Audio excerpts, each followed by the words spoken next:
ओम नमः सिद्धेभ्यः।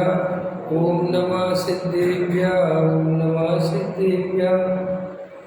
मंगलमय मंगलकरण वीतराग विज्ञान नमो तार जाते गए अरिहंतादिमान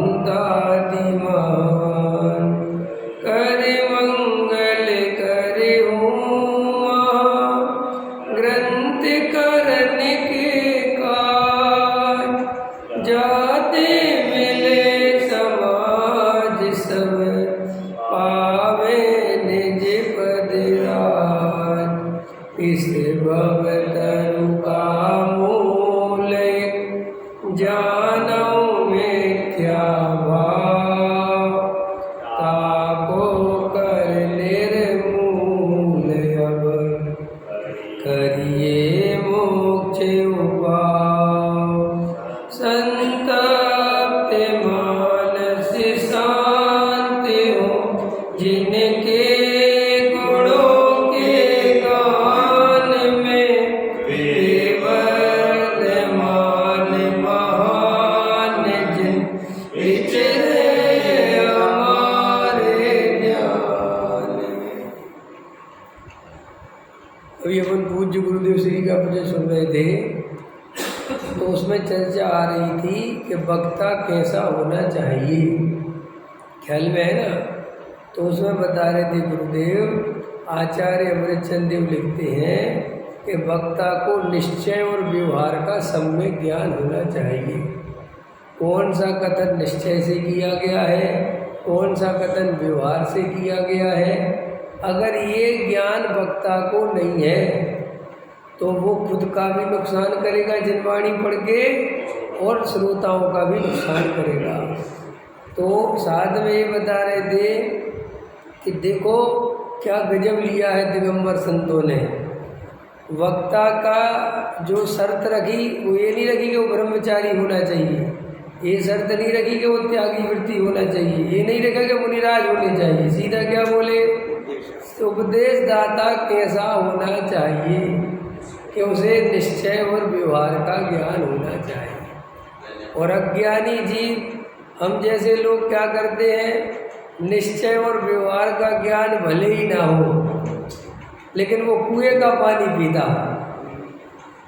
अब कुएं के पानी, अब जबकि मैं कई दफे समझा चुका हूँ, किसी का त्याग व्रत शील संयम यहाँ तक कि नग्न दिगंबर साधु उसकी वो बाहर की क्रियाएं हमारे क्या काम की हैं, उससे हमें कौन सा सम्यक दर्शन हो जाएगा। हमें तो वो जो बोलेगा, जो वो समझाएगा, असली बात तो उससे होनी है कि साहब इसके लिए कोई तर्क दो, तो कोई तर्क है। तुमने अरहंत को पहले नमस्कार क्यों किया, सिद्ध को बाद में क्यों किया, जबकि बड़े तो सिद्ध हैं।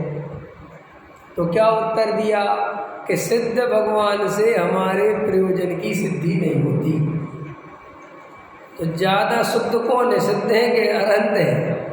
क्योंकि अरहंत के तो अघाती कर्म भी नष्ट हो गए, परम शुद्धता को प्राप्त हो गए। और अभी अरहंत भगवान के तो अघाती कर्म शेष हैं, तो उतनी अशुद्धता तो है, ठीक है। और फिर कहा कि अरहंत भगवान से हमारे प्रयोजन की सिद्धि होती है क्योंकि अरहंत भगवान उपदेश देते हैं, सिद्ध भगवान तो बोलते ही नहीं। तो देखो तुमने वहाँ चतुराई दिखाई ना, ऐसे श्री गुरु कहते हैं कि कोई बहुत बड़ा संत हो कि साहब वो नमक नहीं खाता, ये नहीं खाता, सब रसों का त्याग कर रखा है और ऐसे आसन और ऐसी तपस्या और ऐसा सब कुछ है, ठीक है, वो अपने योग्य है, प्रशंसा के योग्य, मुझे कोई दिक्कत नहीं। लेकिन जब वो प्रवचन करता है, जब वो बोलता है, तो उसको तो जो प्रवचन है वो तो विपरीतता को लिए होता है, उसे निश्चय और व्यवहार का ज्ञान नहीं है, वो तो जड़ की क्रिया में धर्म बताने में लगा हुआ है। तो अब उसको सुने कि नहीं सुने कि भाई ऐसा वक्ता खुद का भी नुकसान करेगा और दूसरे का भी नुकसान करेगा। इसलिए गुरुदेव बता रहे थे अभी लास्ट में कि देखो क्या गजब है, दिगंबर संतों का, महासंतों तो जैन धर्म के स्तंभ हैं, धर्म तो उनसे टिका हुआ है ना। लेकिन वक्ता में आचार्य भगवंत क्या शर्त रखते हैं कि त्यागी वृत्ति हो, मुनि हो, आचार्य हो, ऐसी शर्त नहीं रखते। क्या शर्त रखते हैं कि उसे निश्चय और व्यवहार का ज्ञान होना चाहिए। तो ये कोई छोटी बात नहीं है, हम सब पे जिम्मेदारी है कि हम जब भी किसी से प्रवचन सुने तो इस बात का विशेष ध्यान रखें कि इसे निश्चय व्यवहार का ज्ञान है कि नहीं। लेकिन अपन पहले निश्चय व्यवहार का ज्ञान ना देख के जो बाहर का क्रियाकांड देखते हैं, करते कि नहीं करते। ब्रह्मचारी को और श्रद्धा से सुनेंगे और ध्यान से सुनेंगे और बड़े उससे सुनेंगे, और उससे आगे हो तो उससे और ध्यान से सुनेंगे। अब ये मुनिराज को, लेकिन ये नहीं सोचते कि ये सही वक्तव्य दे रहे हैं कि नहीं दे रहे हैं। एक बात और क्या कहा था, वो और गजब की बात आई थी कि द्रव्य पर्याय का कर्ता नहीं है। ऐसी बात सुनी है कभी तीन काल में? ख्याल में आया? ये पूज्य गुरुदेव श्री के अलावा किसी की ताकत नहीं है बताने क्या कि द्रव्य पर्याय का कर्ता नहीं है। कैसी बात करते हो साहब? ख्याल में? अरे एक द्रव्य दूसरे द्रव्य का कर्ता धरता नहीं है, ये तो समझ में आता है, लेकिन द्रव्य पर्याय का कर्ता नहीं है। तो ये पर्याय के हवा में आ गई क्या? द्रव्य के परिणमन का ही नाम तो पर्याय है। तो फिर तो कहते हैं कि वो परिणमन रूप जो है उसमें जो वर्तमान की उसकी योग्यता है उसके कारण वो पर्याय आई है, द्रव्य ने वो पर्याय नहीं करी। तर्क क्या दिया कि द्रव्य तो अनादि अनंत शुद्ध है। क्या है द्रव्य? अरे जीव का जो त्रिकाल स्वभाव है वो शुद्ध है कि अशुद्ध है? शुद्ध है। तो अशुद्ध पर्याय कैसे आई? ये तर्क था उनका, समझ में आया? अब अशुद्ध पर्याय आई है तो भैया शुद्ध द्रव्य में से अशुद्ध पर्याय कैसे आ गई? इसलिए वो द्रव्य भी उस पर्याय का कर्ता नहीं है, वो पर्याय अपने सत्कारक से पैदा हुई है। अब इतनी गहरी श्रद्धा अगर हमारी उदित हो तो सम्यक दर्शन की प्राप्ति होती है। और अभी तो मैं जड़ की क्रिया करता हूँ, मैं पूजा करता हूँ, मैं भक्ति करता हूँ, मैं सामग्री चढ़ाता हूँ, मैंने नियम ले रखे हैं, मैं कुएं का पानी पीता हूँ, मैं रात में, ऐसी मान्यता से समय सार पड़ता है। इसलिए समय सार पढ़ते हुए भी सम्यक दर्शन की प्राप्ति नहीं होती। सो कहता है कि पता नहीं कहाँ कमी रह रही है।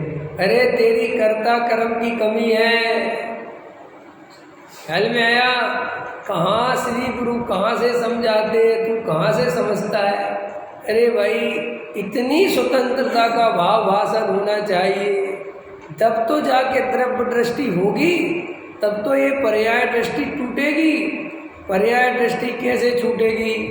जब जीव को पर्याय की स्वतंत्रता भी दिखाई देगी, जब हमें ये भाव भाषण चलेगा कि अरे पर द्रव्य तो छोड़ो, संयोग तो छोड़ो, शरीर तो छोड़ो, ये जो अंदर मेरे चलने वाले परिणाम हैं ये भी मेरे से बिल्कुल भिन्न है, इनका भी मैं कर्ता भोक्ता नहीं हूँ। ऐसी जब जीव की दृष्टि होगी तभी उसे द्रव्य की दृष्टि होगी, वरना द्रव्य की दृष्टि तीन काल में नहीं हो सकती। और हमारे बस की ये है नहीं करना, क्योंकि हम बार बार परिणामों से चमक जाते हैं। ऐसे में तो हम स्वच्छंदी हो जाएंगे, ऐसे में तो हम पापी हो जाएंगे, कुछ भी खाओ पियो और आत्मा को शुद्ध कहो, भाई ऐसे पे वो घूम फिर के पकड़ता वही का। अरे भाई ये सम्यक दर्शन इसलिए तो दुर्लभ है। सम्यक दर्शन कठिन क्यों है? क्योंकि ये जीव जैसा वस्तु का स्वरूप है वैसा स्वीकार करने का पुरुषार्थ नहीं कर पाता। क्यों नहीं कर पाता? क्योंकि अनादि काल का कर्तृत्व ऐसा भरा पड़ा हुआ है कि जैसे तैसे आचार्य संयोगों से भेद ज्ञान करा के संयोगों का कर्तृत्व छुड़ाते हैं, देह से वेद ज्ञान करा के देह से कर्तृत्व छुड़ाते हैं, लेकिन ये परिणामों को पकड़ लेता है। कहता ठीक है, मान लिया आपकी बात, शरीर भिन्न द्रव्य है, शरीर का कर्ता धर्ता मैं नहीं हूँ, मान ली। स्त्री पुत्र मकान दुकान का कर्ता धर्ता ने मान लिया, लेकिन ये परिणाम तो मैं ही करता हूँ ना, इनका फल तो मुझे ही मिलेगा। जे कर्म पूरब किए खोटे, सहे क्यों नहीं जियरा। बताओ, ये निश्चय का कथन है कि व्यवहार का? बोला क्या का कथन है? समझ गए? अंदर से तो निश्चय का लगता है। अरे निश्चय का क्या लगता है, यही सच्चाई लगती है। कर्म हमने करे थे, अब भोगो। हल में आए ना। अरे सुनो भैया, गहराई से विचार करो। सारे दुखों की जड़ एक अज्ञान भाव दिखना चाहिए। क्या कहा मैंने? सारे दुखों की जड़ एक अज्ञान भाव दिखना चाहिए, मिथ्या दर्शन दिखना चाहिए। लेकिन अपन को हर दुख का उपाय अलग अलग दिखाई देता है और कारण भी अलग अलग दिखाई देता है। अभी गर्मी हो रही है, गर्मी से बचने का उपाय क्या है? क्या दिखता है? आप हृदय पे हाथ रखो। गर्मी से बचने का उपाय पंखा, कूलर, एसी, ठंडी हवा। ख्याल में आए कि नहीं? क्या गर्मी का मौसम बदल जाए, बारिश हो जाए, कभी ऐसा भाव आता है कि ये गर्मी से बचने का उपाय त्रिकाली ध्रुव भगवान आत्मा है। बोलो, भूख लगे, भूख की पीड़ा सताए तो क्या लगता है उपाय? कि रोटी मिल जाए तो भूख मिट जाए? नहीं, क्या लगना चाहिए? अगर अपने त्रिकाली ध्रुव में रम जाऊं तो ये भूख मिट जाए। हर दुख का उपाय क्या दिखना चाहिए अरविंद जी? एक अपना शुद्धात्मा, और अपने को शुद्धात्मा को छोड़कर दुख से बचने के अनेक उपाय दिखाई देते हैं। स्वज्ञानी जीव दिन रात वे अनेक उपाय करते करते भव खत्म कर लेता है और सुखी नहीं होता। क्यों नहीं होता? क्योंकि वे उपाय सर्वथा झूठे हैं। है कि नहीं? अभी सुखी होने का उपाय क्या दिखता है? सही बताओ। है? धन दिखता है ना? दिखता है कि नहीं दिखता? बताओ। दिखता है। कब तक देखना चाहते हो? क्या कह रहे हैं? कह रहे जब तक जिंदा है, बात खत्म। अब तुम्हें चाहे जितना समय सुनाना हो, चाहे जितनी ध्रुव की चर्चा सुनानी हो, हम वो भी सुनते। हम मना नहीं कर रहे कि हम नहीं सुनेंगे, सुनेंगे, क्योंकि सुनना हमारा धर्म है। हाँ, वो सुनेंगे, क्योंकि अब जाएंगे कहाँ बुढ़ापे में? समझ में आए कि नहीं आए? लेकिन अंदर 100% श्रद्धा है कि महल अटारी होंगे, सोना चांदी होगा, तो सुख का कारण तो वो है। अब ये हमारी स्थिति है। अब बताओ, हृदय पे हाथ रख के तुम किससे शिकायत करते हो कि हमें सम्यक दर्शन की प्राप्ति नहीं होती? इसलिए मैं 1000 दफे कहता हूँ जो मुझे सुनते हैं कि तुम सम्यक दर्शन चाहते ही नहीं, सिर्फ सम्यक दर्शन की बातें बनाते हो। जीव सम्यक दर्शन चाहे और सम्यक दर्शन ना हो, ये 3 काल में संभव नहीं है। अरे जीव जो चाहता है वो होता है। बोलो क्या गजब है। अभी तो कह रहा कोई किसी करता धरता नहीं, लेकिन मैं कह रहा हूँ हाँ, तुम चाहो, देखो क्या चाहते हो। तुम जो चाहते हो वो मिलता है। यानी हम तो सुखी होना चाहते हैं कि जो तुम सुखी होना चाहते हो, सो तुम चाहते जिससे हो वहाँ सुख नहीं है, इसलिए दुखी हो। क्या? जे त्रिभुवन में जीव अनंत, सुख चाहे दुख ते वैगन। तो जे त्रिभुवन में जीव है, ये 3 लोक में जो जीव ठसाठस भरे हैं, ये सुख चाहते हैं और दुख से डरते हैं। तो इनकी कोई गलती नहीं है। सुख चाहना कोई बुरी बात नहीं है। फिर गलती क्या है कि पर पदार्थ से सुख चाहते हैं, ये अपराध है। और पर पदार्थ में सुख, देखो कोई आपका लड़का आपसे कहे पापा मैं पैसा कमाना चाहता हूँ, तो आप कहोगे वेरी गुड, अच्छी बात है, इस उम्र में तो ऐसा होता ही, पैसा तो कमाना ही है। तो वो कहे मैं कल SBI बैंक लूट लेता हूँ, तो फिर क्या करोगे? देखो भाई, पहला सेंटेंस तो तुम्हारा ठीक था कि मैं पैसा कमाना चाहता हूँ, लेकिन अब ये बिल्कुल गलत है कि SBI बैंक लूट के कमाना चाहते। समझ में आया? अरे श्री गुरु अपने को समझाते हैं कि श्री गुरु से अपन कहते हैं श्री गुरु हम सुख चाहते हैं। मैं कहते बिल्कुल ठीक, सुख तो तेरा स्वभाव है, सुख तो तेरा अधिकार है, सुख तो तुझे को होना ही चाहिए।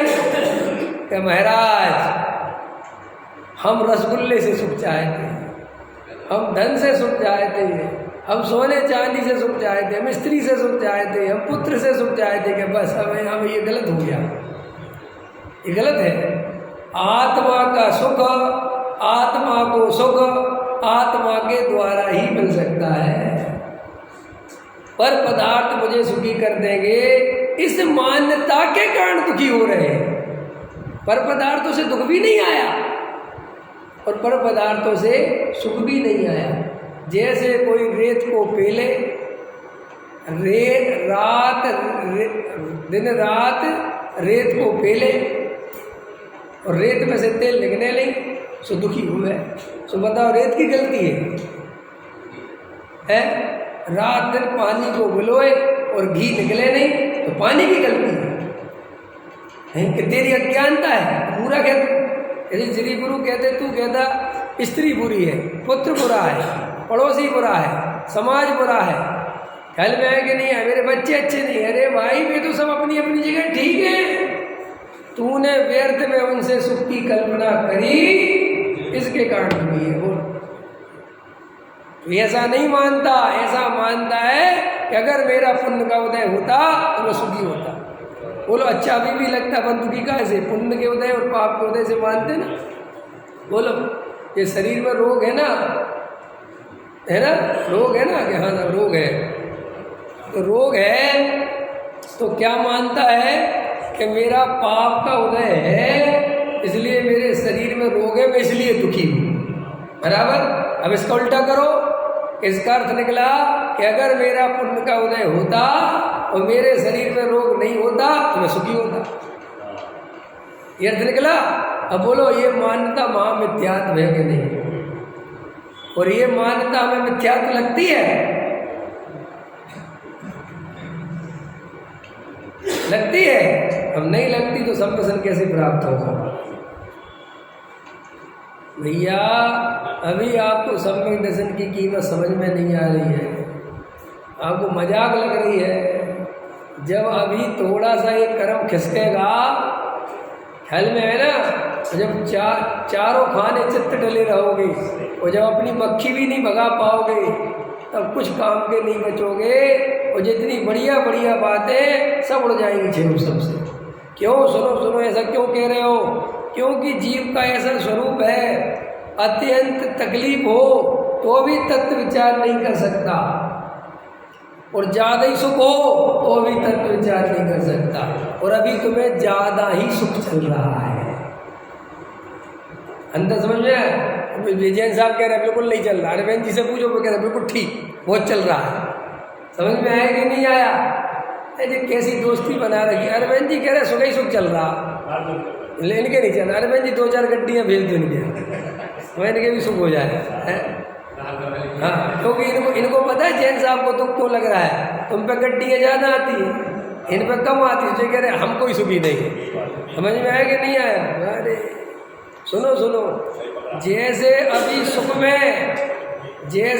सुख में भाव भाषण नहीं हो रहा, विचार करने की फुर्सत नहीं है, पुण्य की भरमार चल रही है ना, चारों तरफ से पैसा आ रहा है, लड़का पैसा बढ़ रहा है, बड़ा हो रहा है, और फैक्ट्री बढ़ रही है, मकान बढ़ रहा है, और सब जगह दौलत शोहरत छा रही है, लोग सलाम ठोक रहे हैं, सेठ जी एकदम एकदम भूला पड़ा हुआ है।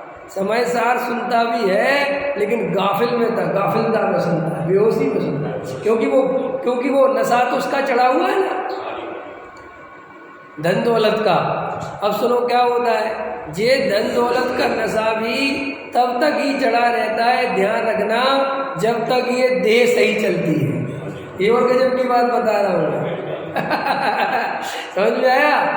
जब ये देह बीमार पड़ती है और जब रोग इसको घेरते हैं और जब ये अस्पताल में लेटा रहता है तो कोई कहता सेठ जी सलाम, कहता बकवास बंद कर। समझ में? अब बकवास लग रही है, अभी तो इसी सलाम के लिए मरा जा रहा था, है इसी दुआ कर रहे नहीं कि कोई हमें नमस्कार करे, अब अच्छा नहीं लग रहा।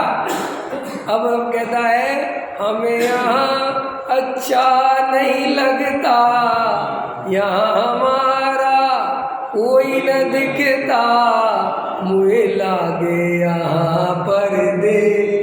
अब कुछ नहीं होगा, अब तो तू यही मरेगा। क्यों कि जब चेतने का टाइम था तब तो चेता नहीं, और अब क्या चेते? अब इंद्रियां शिथिल पड़ गई, बुढ़ापा आ गया, अब शरीर साथ नहीं दे रहा, अब कुछ समझ में नहीं आ रहा। अब आत्मा की बात याद भी करना चाहता है, लेकिन वेदना इतनी है कि वेदना से उपयोग हटा नहीं पाता। ऐसे नहीं समझना मुकेश जी, ये मुनिराज को याद करते रहते हैं ना लोग, सियालनी खाती रही, और अरे तुम्हारी सियालनी खाती रही और उपयोग उनका नहीं गया, तो उसके लिए पहले उनने कितना शुद्धोपयोग किया, इसकी खबर है? नहीं समझ में आया? कई लोग क्या भरोसे बैठे हैं कि हम तो बुढ़ापे में जब वहाँ लेटे हम तो पूरा आत्मा का ध्यान करेंगे, हम फिर कुछ और सोचेंगे ही नहीं। ये बोपाबाई का राज है। अगर ऐसा होता दुनिया में तो बहुत बढ़िया था, फिर तो हमसे शास्त्र बंद कर देते और कहते जिस दिन खाट पे लेटो उसी दिन आएंगे सीधे। ऐसा नहीं होता, ऐसा वस्तु का स्वरूप। सुनो भाई, जिंदगी भर जो करोगे, सुनो ध्यान से सुन लो, जिंदगी भर जैसे जियोगे बुढ़ापे में वैसे ही मरोगे। ऐसी व्यवस्था है, ऐसा ही संबंध है। दिन रात अगर कर्तृत्व करता करोगे तो पलंग पे भी शांति से लेट ना सकोगे। महाआकुलता सताएगी करने की। मैंने कई लोगों को खाट में लेटे देखा है, मरने को हो रहे हैं और व्यापार की चिंता सता रही है, पैसे की चिंता सता रही है। बेटे कह रहे अरे अब तुम मर रहे हो, अरे तुझे लग रहा मर तो मैं जाऊंगा, तो पैसे तो बता दूं, क्योंकि उसने रात और दिन पैसा किया है। अपन को क्या लग रहा अपन नहीं कर रहे। अरे भैया अंदर जाके देखो, थोड़ा बहुत पूजा पाठ में आ गए, स्वाध्याय में बैठ गए, इससे बहुत भला नहीं होता। तो फिर पंडित जी कैसे होता है? तेरी अंदर जो रुचि है, जहाँ तेरा पुरुषार्थ उछलता है, धन में पुरुषार्थ उछलता है, आत्मा में पुरुषार्थ नहीं उछलता। बोलो है अरविंद जी बताओ, 50 लाख की पार्टी आनी हो, कितने लाख की? 100% कन्फर्म है कि 50 लाख का माल लेगा और 20% का मुनाफा है, ठीक है। और वो कहे मैं 2 बजे आऊँगा, तुम कितने बजे फैक्ट्री पहुँच जाओगे? पहले तो ये बताओ, कितने बजे पहुँच जाओगे? अरे चलो छोड़ो यार, 20-50 लाख तो ज़्यादा बोल दिया। एक सड़ी सड़ाई मूवी फिल्म, समझ में आया? 2 बजे उसका शो है, आदमी कितने बजे पहुंच जाता है? बोलो जल्दी, अरे बोलो। 1:30 बजे, और चलो 2 ही बजे पहुंच गए, तो 2 बजे वो फिल्म चालू नहीं होती। आपको पता है 2 बजे फिल्म चालू है, क्योंकि वो 15 मिनट तो जो उनने बेचे हैं अपने प्रोडक्ट, जिनसे ऐड दिखाने के पैसे लिए हैं, वो दिखाते हैं। तो वे ऐड देखते हो कि भग जाते हो? जल्दी बोलो। देखता है किस आशा में? 15 मिनट बाद मूवी चालू हो, तो ऐसा कितना बिस्तर बैठा रहता है, ये नहीं कहता है बकवास मैं तो जा रहा हूँ, मेरे बस की नहीं है, वहाँ बैठा रहता। जबकि कितने वो पैसे भी दिए तुमसे, उसने 300 रुपये लिए, 400 रुपये लिए और बकवास दिखा रहा।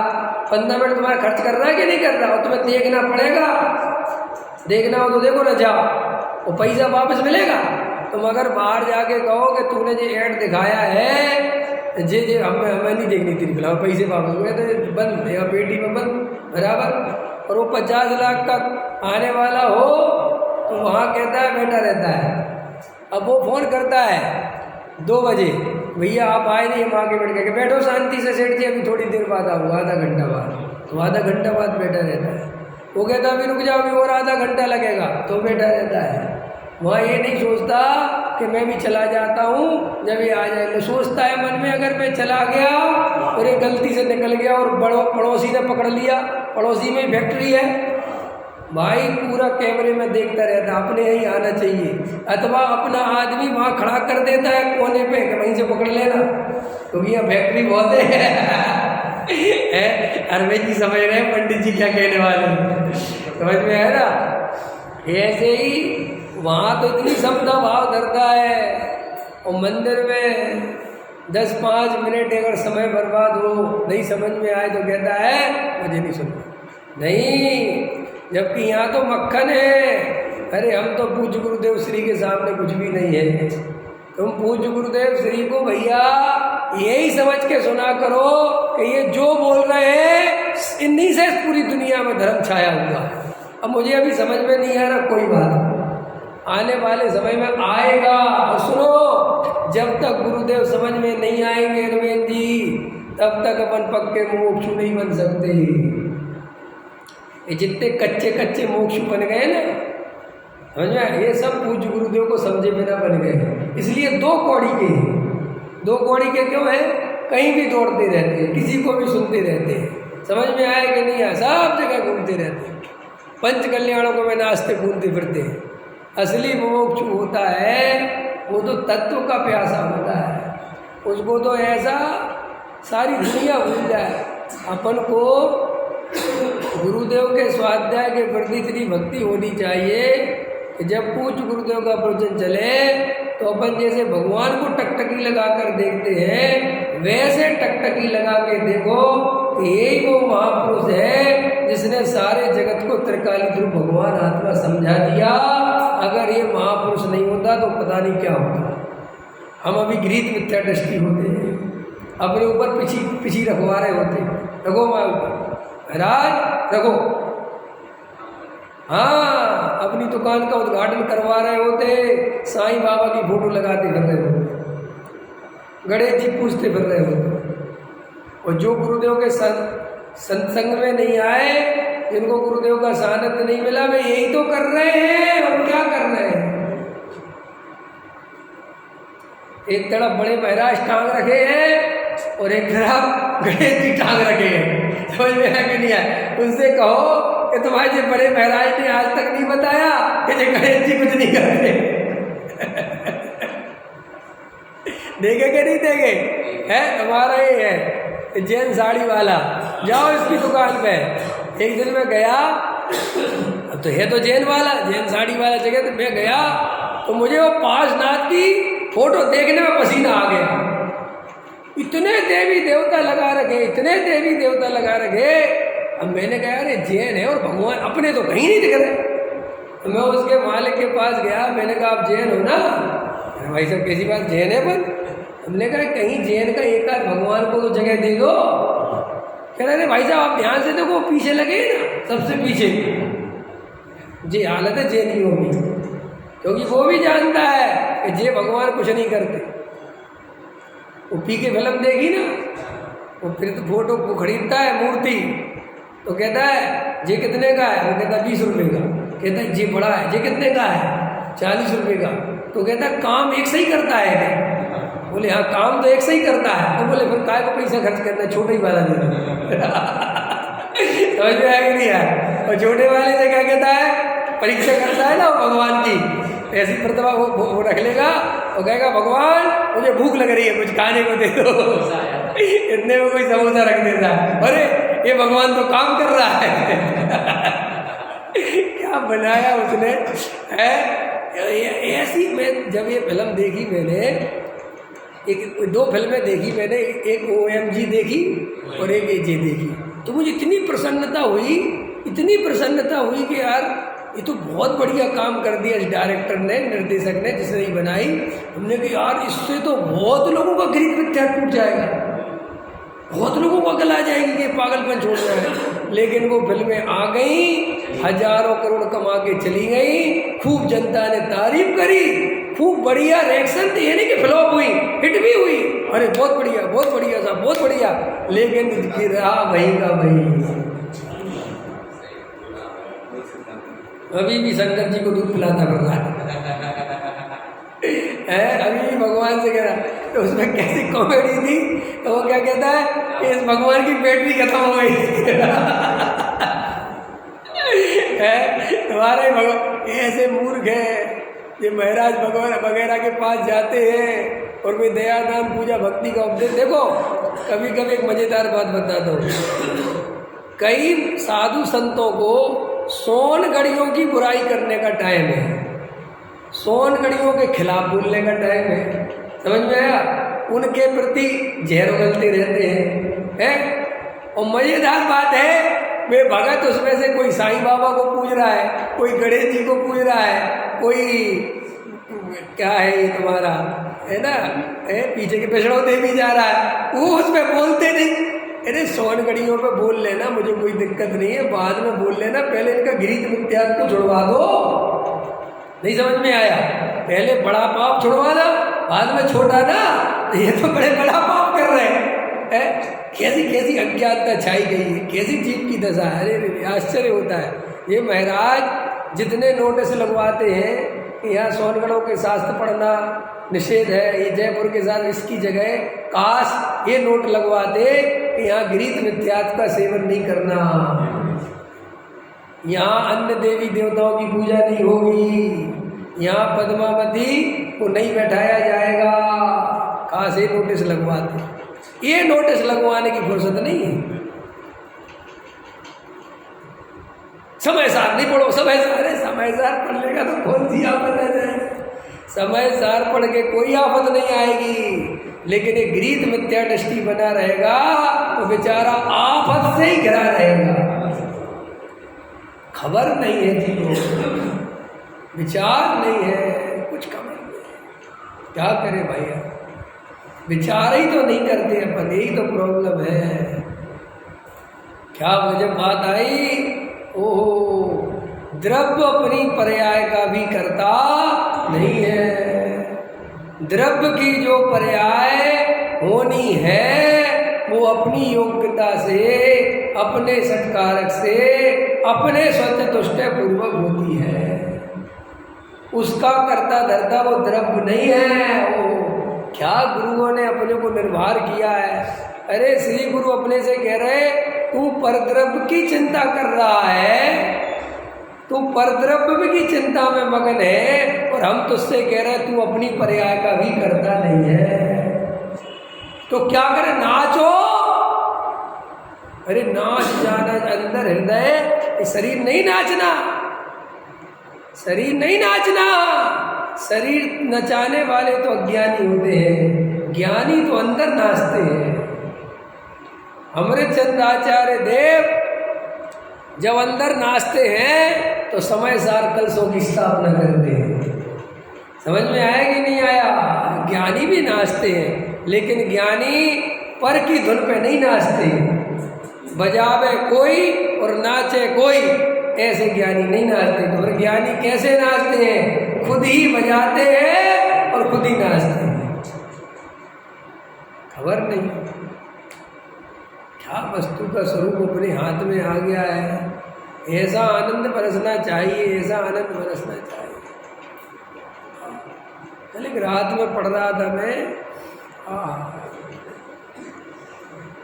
रात में सुबह पढ़ रहा था, प्रवचन सार पढ़ रहा हूँ, उसमें ऐसी चर्चा आ रही है।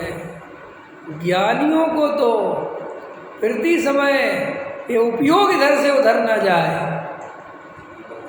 समझ में आया कि नहीं आया? वे तो असली सावधानी इसकी रखते हैं, इसकी सावधानी में 28 मूल की सावधानी हो जाती है। ये ऐसा समझ में आया कि नहीं आया? वे जड़ की क्रिया की सावधानी नहीं रखते, वे तो अपने शुद्ध आत्मा में ऐसी सावधानी रखते हैं कि जो उपयोग इधर उधर न जाए, अपने स्वरूप में स्थिर रहे। इसके कारण सहज ही 28 गुण का पालन होता है।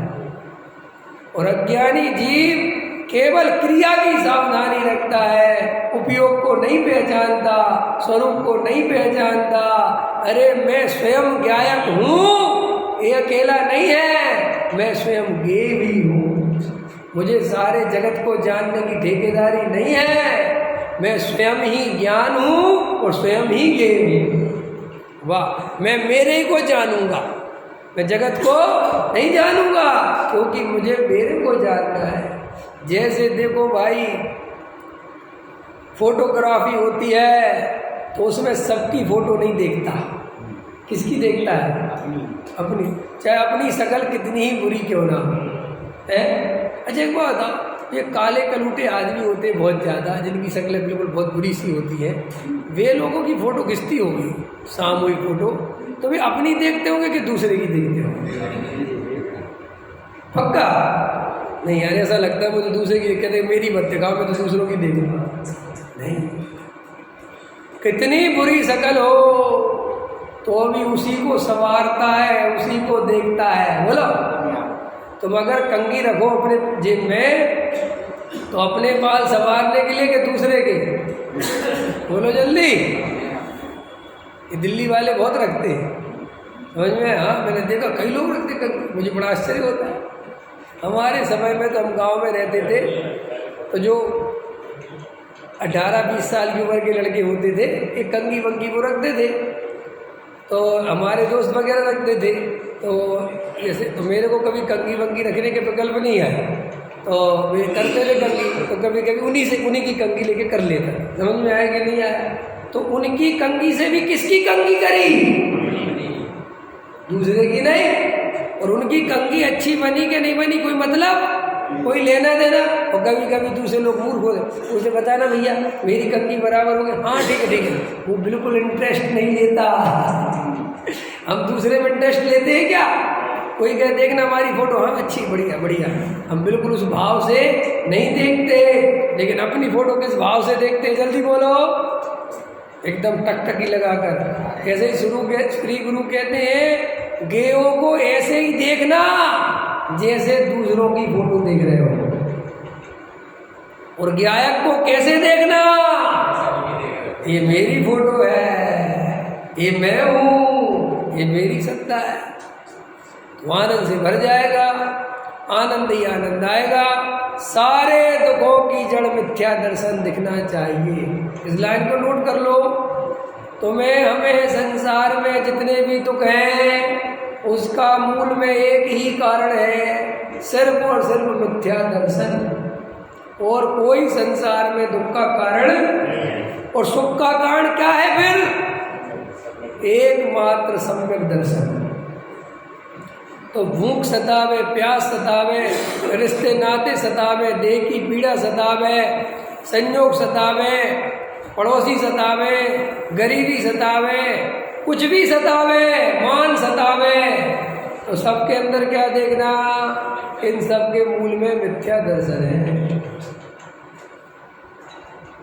ये मत सोचना कि ये समाज वालों ने मुझे सम्मान नहीं दिया मैं इसलिए दुखी हूं। ना ना, समाज वालों के कारण दुखी नहीं हूँ, मेरे अंदर जो मोह पड़ा हुआ है मैं तो इसके कारण दुखी हूँ। तो इससे क्या फायदा होगा कि तू मोह के नाश का उपाय करेगा, अभी तू समाज को जोड़ने का उपाय करता है कि नहीं कर सकता है? समाज से मुझे आदर मिल जाए, रात और दिन लोग इसकी चिंता करते कि नहीं करते? क्या क्या उपाय करता है जीव। हे राम राम, पहले पैसा पागलों की तरह कमाता है और फिर उसी मान के लिए पैसा पागलों की तरह बहाता है। माँ धन्य है। ये सब मोह मोहम्मद पियो अनादि। किसको पी रखा है अपन ने? मोह को पी रखा। तो क्या कह रहे गुरुदेव कि गुरुदेव ने कहा कि द्रव्य पर्याय का कर्ता नहीं है। तो क्यों नहीं है? तो कहा कि भाई पर्याय का कर्ता द्रव्य हो तो द्रव्य तो शुद्ध है, फिर पर्याय अशुद्ध कैसे हुई? और अगर पर्याय अशुद्ध हुई तो वो द्रव्य में से आती तो शुद्ध आती ना, द्रव्य में से तो आई ना, क्या तो द्रव्य में से भी नहीं आई, ऐसे खतरनाक है। नहीं समझ में आया? अरे हवा जिस चीज को स्पर्श करती हुई आती है तो उस हवा में से वो खुशबू आती है कि नहीं आती? अगर बाग बगीचे से आए तो वैसी खुशबू आती है, और अगर कचड़े के ढेर से आए तो वैसी आती है। ऐसे ही अगर पर्याय द्रव्य में से आती तो द्रव्य शुद्ध है, तो पर्याय कैसी आनी चाहिए? तो फिर अशुद्ध कैसे आ गई? वो कहते हैं जो अशुद्ध है वो द्रव्य की है ही नहीं, तो जो द्रव्य की नहीं वो मेरी नहीं। क्या जे अशुद्ध पर्याय रागादि विकारी भाव मेरी पर्याय नहीं है, तो तुम्हारी क्यों नहीं है? क्योंकि मैं जब शुद्ध हूं तो मेरी पर्याय शुद्ध कैसे हो सकती है? बोलो भाई साहब, आपका क्या नाम? कि मेरा नाम विवेक कुमार जैन है। या आपकी पत्नी का नाम क्या है? कि कोमल शुक्ला। कैसे हो गया? नहीं सर, अगर मेरी पत्नी है तो जैन होनी चाहिए। मतलब लोग में समझ में अलग अलग नहीं होता है ना। आजकल के जो मूर्ख चल गए हैं सब अपने अपने अलग, पत्नी का अलग सरनेम, पति का अलग सरनेम। समझ में आया कि नहीं आया है? अरे जब उस सरनेम से इतना ही प्यार था तो इस सरनेम वाले से प्रेम शादी करी क्यों? नहीं समझ में आया? करीना कपूर खान, ये कौन सा नाम था भाई? है या तो खान ही बन जाए ढंग से, या फिर कपूर ही रह ले। कह रहा है सब चलेगा, ख्याल में है ना? ओपा भाई का राजनीति सब चलेगा, या तो अपने को आत्मा मान ले या फिर शरीर ही मान ले। ये नाटक मत कर, मैं आत्मा भी हूँ मैं शरीर भी हूँ, कुछ नहीं मिलेगा, कुछ नहीं मिलेगा।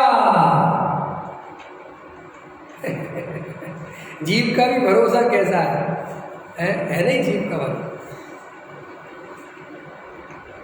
आत्मा की तरफ नहीं जाता, इन पर पदार्थों की अनित्यता रात और दिन देखता है तो भी भरोसा उन पे ही करता है।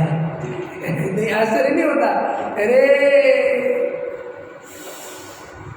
वो क्या है? सम्राट महाबली सेनानी उस क्षण को टाल सकेगा क्या? असरण व्रत काया मैं जीवन डाल सकेगा? डाल सकेगा? नहीं डाल सकेगा।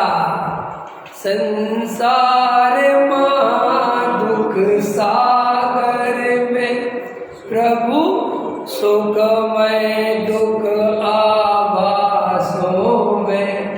दुखमय है और उसमें सुख का आभास है। ये मन। अच्छा चलो, ये पूजा कितने बार पढ़ते हैं? कितने बार पढ़ चुके? एक बार भी अगर ढंग से इस पूजा को पढ़ के श्रद्धान कर लिया होता तो सम्यक दर्शन हो जाता कि नहीं हो जाता? लोग कहते समय सार पढ़े। अरे मैं कह रहा हूँ सम्यक दर्शन तो हर जगह छुपा हुआ है चिनागम में। कदम कदम पर सम्यक दर्शन के अलावा कुछ नहीं है। तुझे तेरे पास आँख नहीं है क्योंकि बेहोशी में पड़ता है, क्रिया कांड में उलझा रहता है, भाव भाषण भी नहीं करता कि मैं क्या बोल रहा हूँ, इसका क्या अर्थ है। इसलिए तो मैं कहता हूँ सच्ची पूजा करे तो स्वाध्याय तो वही हो जाए, लेकिन विचार नहीं है। चलो तो क्या कहा, आज क्या प्रकरण आया कि वक्ता कैसा होना चाहिए? कैसा होना चाहिए? निश्चय और व्यवहार का ज्ञान वाला होना चाहिए, त्यागी वृत्ति होना चाहिए, आचार्य होना चाहिए, मुनि होना चाहिए, ब्रह्मचारी है, कोई शर्त नहीं है। वक्ता को निश्चय और व्यवहार का सम्यक ज्ञान होना चाहिए, बराबर है। तो ऐसा वक्ता ही अज्ञान के श्रोता के अज्ञान को दूर करने में निमित्त है, उपादान नहीं। देखो क्या ले रहे थे गुरुदेव, याद है कि श्रोता का अज्ञान तो उसके उपादान से दूर होगा, उसकी अपनी योग्यता से दूर होगा। लेकिन सही निमित्त की बात करो तो उस निमित्त वो ही बनेगा जो वक्ता निश्चय ने और व्यवहार ने का पारखी होगा, विशेषज्ञ होगा। ख्याल में आया? इसलिए निश्चय व्यवहार का सच्चा ज्ञान होना चाहिए। सुनो, सच्चा ज्ञान अकेला नहीं होना चाहिए। अब उसके 2 कदम आगे चल रहे हैं हम। सच्चा श्रद्धान भी होना चाहिए। अगर वक्ता को खाली ज्ञान होगा और श्रद्धा नहीं होगा तो भी गड़बड़ घोटाला हो जाएगा। क्योंकि ऐसे भी वक्ता बहुत हैं जो शास्त्रियों की डिग्री ले लेके ज्ञान तो बहुत कर लिया, बड़े पंडित विद्वान बन गए, लेकिन खुद कोई श्रद्धा नहीं है। तो जब श्रद्धा नहीं है तो फिर वो वैसी बात नहीं बनती। क्यों नहीं बनती? फिर वही उदाहरण याद कर लो कि हवा जिसको स्पर्श करती हुई आएगी तो वैसी ही खुशबू देगी। ऐसे ही मेरा श्रद्धान जैसा होगा, मेरे वक्तव्य में वैसी ही खुशबू आएगी। पकड़ में आया विचार कर। सहजानंद